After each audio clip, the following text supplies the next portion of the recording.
नमस्कार दोस्तों, हिंदी भाषा केंद्र में आपका स्वागत है। जैसा कि आप थंबनेल पर देख रहे हो, आज हम आपके लिए लेकर आए हैं आदिकाल भाग 5, जिसमें आज हम पढ़ेंगे रास या जैन साहित्य को। ठीक है, रास या जैन साहित्य पढ़ेंगे। तो चलिए चलते हैं, रास या जैन साहित्य क्या होता है उसके बारे में जानते हैं, कौन कौन से महत्वपूर्ण तथ्य हैं इसमें। ठीक है, तो चलिए।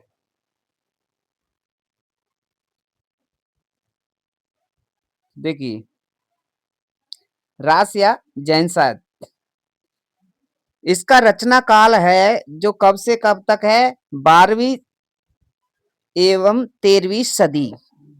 ठीक है, अगर इसकी परिभाषा की बात अपन करते हैं कि रास या जैन साहित्य क्या है, तो 12वीं या 13वीं शताब्दी में जैन कवियों द्वारा अपने धर्म का प्रचार प्रसार करने के लिए जिस साहित्य की रचना हुई उसे रास या जैन साहित्य के नाम से जाना जाता है। समझ में आ गया होगा क्या कि 12वीं एवं 13वीं शताब्दी में जैन कवियों द्वारा अपने धर्म का प्रचार प्रसार करने के लिए जो साहित्य लिखे गए थे उनको ही क्या कहा जाता है, रास या जैन साहित्य कहा जाता है। रास साहित्य या पद रचना की वह शैली है जिसे ताल देकर गायन किया जाता है। देखिए, यही जो रास साहित्य है उसमें क्या है, पद रचना की शैली है वो, तो जिसमें जो उसको गाया भी जाता है, ताल देकर गाया जाता है। ठीक है, और देखिए, रास साहित्य की मुख्य विशेषताएं ये पूछ लेता है वो कि रास साहित्य की कौन सी विशेषता है या कौन सी नहीं है, ऐसे पूछ लेता है। ठीक है, तो रास साहित्य मुख्यतः जैन कवियों द्वारा लिखा गया है।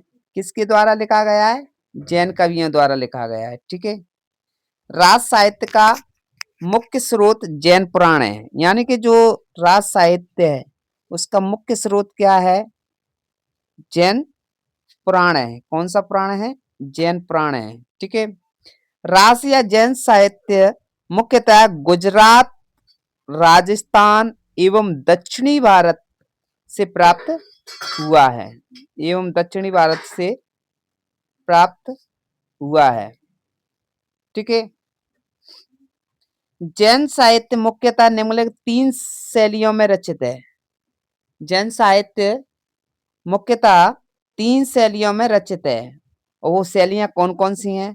एक तो है चरित चरित शैली, दूसरी है आचार शैली, और तीसरी है फागु शैली। तो देखिए, जो चरित शैली है उसमें जैन तीर्थकार हैं उनके चरित्र के बारे में दिया गया है। किसके बारे में?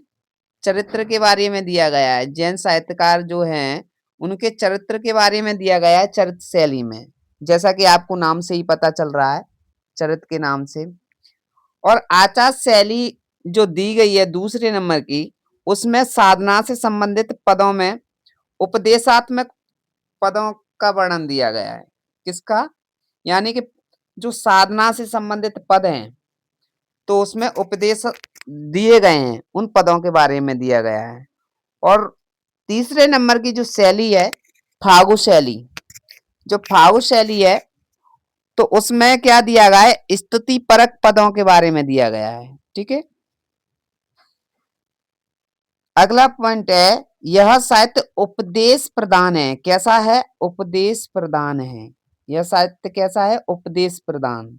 ठीक है, इस साहित्य में हिंदू धर्म कथाओं को जैन धर्म के अनुरूप प्रस्तुत किया गया है। तो इस साहित्य में क्या है, यानी कि हिंदू धर्म कथाओं को किसमें? जैन धर्म के अनुरूप क्या किया गया है? प्रस्तुत किया गया है। ठीक है, और चलते हैं, देखते हैं। देखिए, अगला पॉइंट है, इस साहित्य का मुख्य उद्देश्य धर्म का प्रचार प्रसार करना था। इस साहित्य का मुख्य उद्देश्य क्या था? धर्म का प्रचार प्रसार करना। ठीक है, इस साहित्य की भाषा अपभ्रंश प्रभावित हिंदी है। कैसी भाषा है इसमें? अपभ्रंश प्रभावित हिंदी है। ठीक है, रास साहित्य आदिकाल का सबसे प्रामाणिक है साहित्य है। कैसा है? प्रामाणिक साहित्य है ये। ठीक है, राज साहित्य को शुक्ल जी ने सांप्रदायिक साहित्य कहा है। क्या कहा है शुक्ल जी ने? सांप्रदायिक साहित्य कहा है। इन पॉइंटों को आप ध्यान में रखते जाना, ठीक है। राज साहित्य में मुख्यतः प्रबंधात्मक काव्यों की रचना हुई है। कौन से काव्यों की रचना हुई है? प्रबंधात्मक काव्यों की, ठीक है। राज साहित्य का मुख्य रस क्या है? शांत रस है, ठीक है। कौन सा रस है? शांत रस है, ठीक है। अगला है राज साहित्य के संदर्भ में विशेष तथ्य, यानी कि जो राज साहित्य है उसके संदर्भ में विशेष तथ्य कौन कौन से महत्वपूर्ण तथ्य हैं? तो देखिए इसमें जो राज साहित्य है उसमें क्या है, संस्कृत में रास परंपरा का प्रथम ग्रंथ कौन सा है? रिपुदास, रिपुदास रास, रिपुदारस रास है प्रथम ग्रंथ रास परंपरा का संस्कृत में, ठीक है। अपभ्रंश में, अपभ्रंश में रास परंपरा का प्रथम ग्रंथ कौन सा है? उपदेश रसायन रास है। ध्यान रखना, ये बहुत महत्वपूर्ण क्वेश्चन है, इसको मोस्ट लगा लो, ठीक है। जिसकी रचयिता कौन है? जिसके रचयिता जिनदत्त सूरी हैं, ठीक है। अपभ्रंश में रास परंपरा के द्वितीय ग्रंथ संदेश रासक है। द्वितीय ग्रंथ कौन सा है रास परंपरा में?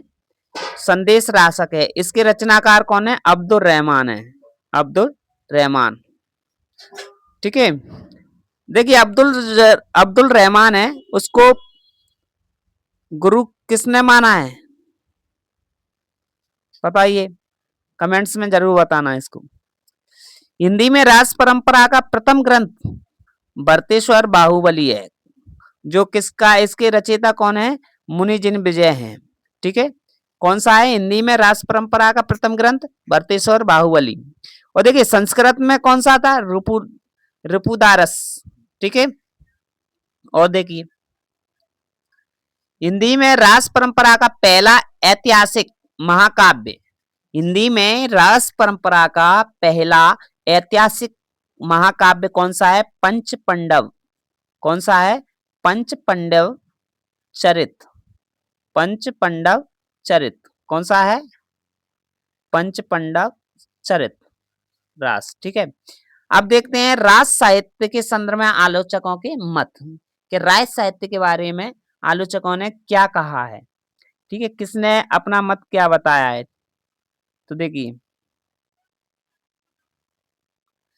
जैन आचार्यों और कवियों की रचनाएं निसंदेह मूल रूप में हैं और प्रामाणिक रूप में सुरक्षित हैं। इनके अध्ययन से तत्कालीन साहित्यिक परिस्थितियों पर प्रकाश पड़ता है, वह वास्तविक और विश्वसनीय है। ये किसका कथन है? राज साहित्य के बारे में किसने कहा है इसे? हजारी प्रसाद द्विवेदी ने कहा है, ठीक है। और देखिए दो कारणों से हिंदी के परिवर्ती साहित्य पर जैन साहित्य का प्रभाव नहीं पड़ता है। एक तो पूरा साहित्य मध्य देश के बाहर लिखा गया है, और दूसरा इस साहित्य में एक धार्मिक दृष्टि की प्रधानता है। ये भी कथन किसका है? आचार्य हजारी प्रसाद द्विवेदी जी का है, ठीक है। और देखते हैं कथन।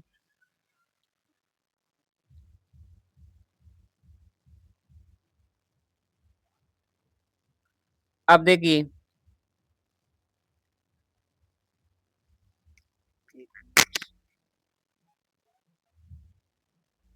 अब सबसे पहले देखते हैं जैन राज से संबंधित रचनाएं।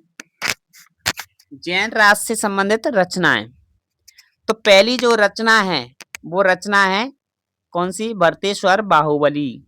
इसके बारे में भरतेश्वर बाहुबली जो रचना है, तो इसके रचयिता कौन है? शालिभद्र सूरी हैं। कौन है? शालिभद्र सूरी। और इसके रचना काल की अपन बात करते हैं तो इसका रचना काल क्या है? 1184 है, ठीक है। अगर वर्ण विषय की बात करते हैं, यानी कि इसमें किस चीज के बारे में क्या दिया गया है, तो इसमें भरतेश्वर यानी कि अयोध्या का राजा था, एक नरेश, अयोध्या नरेश था, तथा बाहुबली तक्षशिला नरेश, जो कि तक्षशिला का राजा था बाहुबली, के मध्य, इन दोनों के मध्य राज सत्ता के लिए संघर्ष का चित्रण दिया गया है इसमें। बाद में उन्हें अहिंसा के मार्ग पर चलती हुई दिखाया गया है। यानी दोनों में पहले क्या होता है? युद्ध होता है, और फिर बाद में उनको अहिंसा के मार्ग पर आना पड़ता है, और इसका वर्णन दिया है। अगर इसमें कुल छंद की बात करते हैं तो इसमें कुल छंद कितने हैं? इसमें 205 हैं, ठीक है। काव्य रूप इसका क्या है? ये खंड काव्य है, ध्यान रखना। यानी कि भरतेश्वर बाहुबली रास क्या है? खंड काव्य है। इसमें वीर रस और श्रृंगार और शांत रस तीनों हैं। मुनिजिन विजय ने इसे रास परंपरा का प्रथम ग्रंथ माना है। किसको? भरतेश्वर बाहुबली को मुनिजिन विजय ने रास परंपरा का क्या माना है? प्रथम ग्रंथ माना है। अगर इसकी भाषा की अपन बात करते हैं तो इसकी भाषा कैसी है? अपभ्रंश प्रभावित हिंदी है, ठीक है। अगला ग्रंथ है पंच पांडव चरित्र रास। इसके भी रचयिता कौन है? इसके भी ये भी ग्रंथ किसका है? शालिबद्ध सूरी का है। रचना काल की अपन बात करते हैं तो इसका रचना काल कितना है? 1191, ठीक है।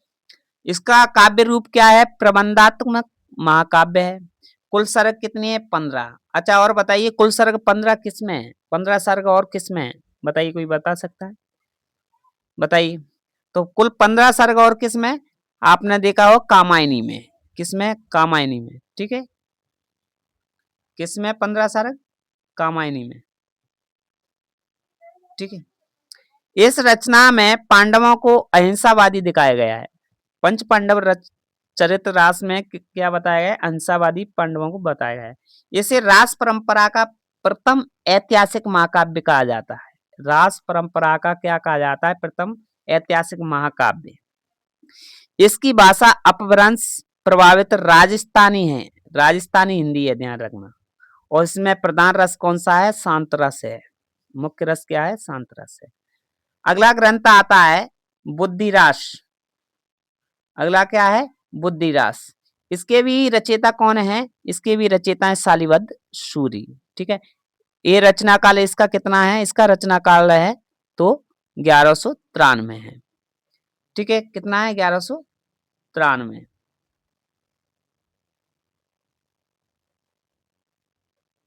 ठीक है। वर्ण विषय की बात करते हैं तो इसमें नीति के बारे में दिया गया है, वैराग्य के बारे में दिया है, यानी कि आचरण से संबंधित पद दिए हैं। सॉरी, एक मिनट।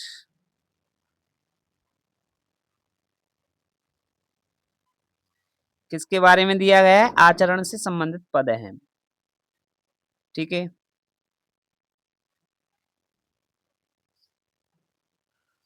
अब अगला है अपना चंद्रवाला रास, चंदन वाला रास। इसके कवि कौन है? इसके कवि हैं आशु, आशगु कवि। एक मिनट, कौन है इसके? आशगु कवि।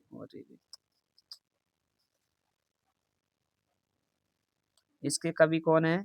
आशगु कवि हैं। एक मिनट, कौन है? आशगु कवि, ठीक है। रचना काल की बात करते हैं तो इसका रचना काल क्या है? 1200 ईस्वी है। रचना स्थल की बात करते हैं तो जालौर राजस्थान है। और कुल छंद कितने हैं? 35। कितने हैं कुल छंद? 35,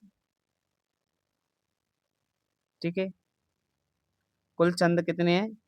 35 है।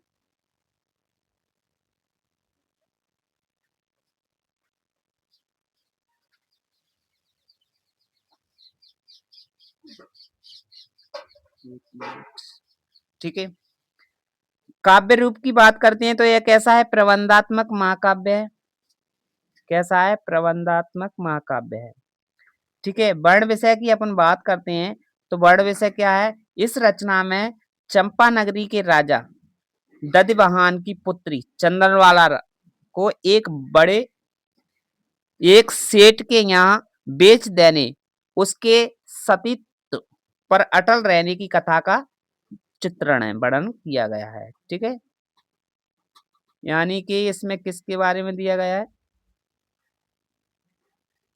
इसमें जो दिया गया है कि एक राजा दधिवाहन की जो पुत्री होती है चंदनवाला, तो एक सेठ के यहाँ उसे बेच दिया जाता है, उसके सतीत्व पर अटल रहने की कथा का चित्रण दिया है।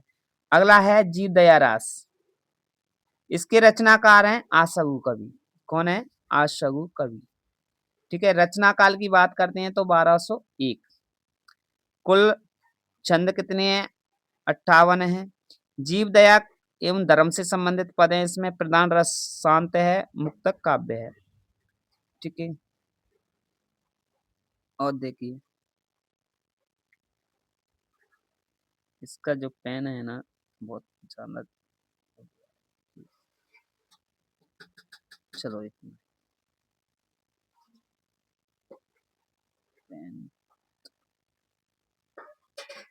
चलो सही है। देखिए अगला ग्रंथ है स्थूली रास। इसके रचना काल की बात करते हैं तो इसका रचना काल क्या है?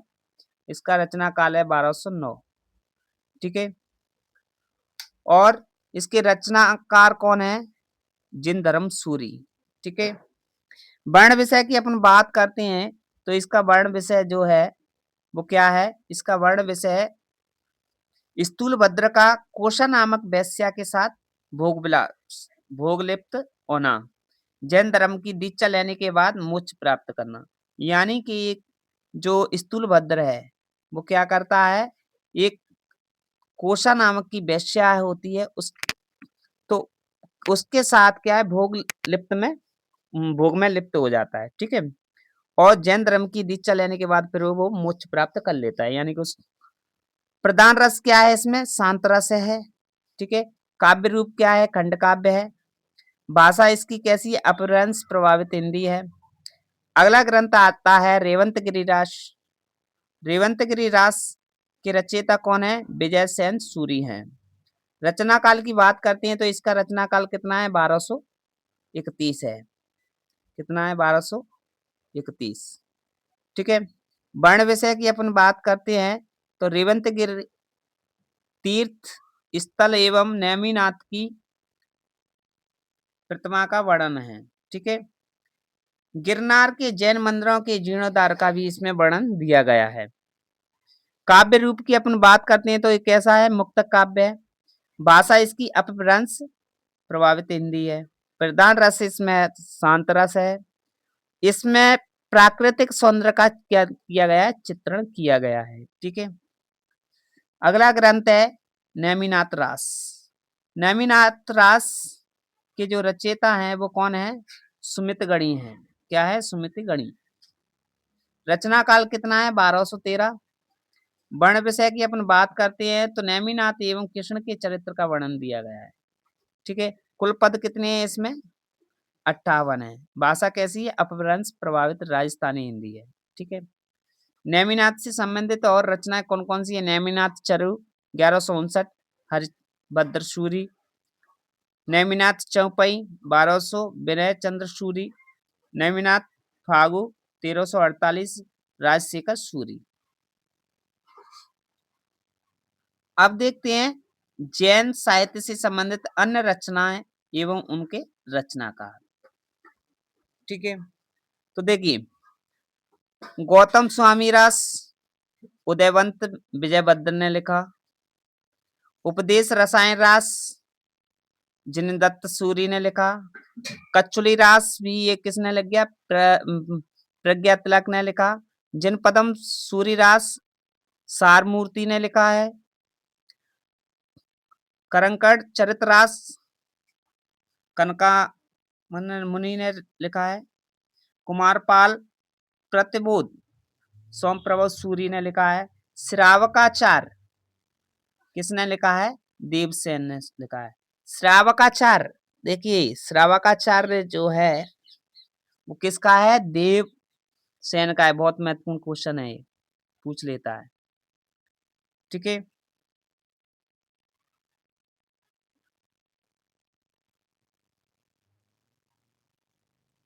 और देखिए दब्ब साहब प्रयास आचार्य देवसेन ने लिखा है। ठीक है, दर्शन सार भी किसने लिखा है? देवसेन लिखा है, देवसेन ने लिखा है।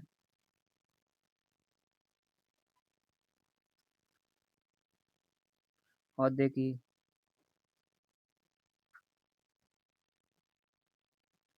अबूरास विक्रम संमत 1289 में किसने लिखा? पलहड़ ने लिखा है।